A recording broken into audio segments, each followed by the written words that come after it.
خیر باشه. اوهدی هستم، چطور میتونم کمکتون کنم؟ ببخشید اوهدی اشتباه زنگ زدم. کوچولو پدر مادرت هستن گوشو بده بهشون؟ پدر مادرم نیستم، میخواستم به اونا زنگ بزنم.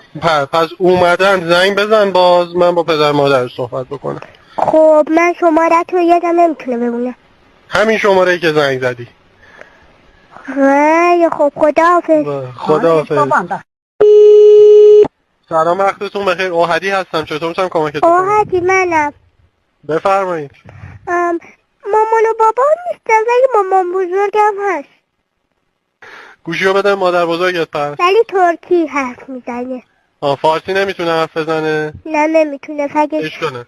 پس مادر پدرت اومدن میتونستن صحبت بکنن فارسی، تو زنگ بزن من صحبت باشه. کنم باهاشون. باشه خداحافظ. خداحافظ.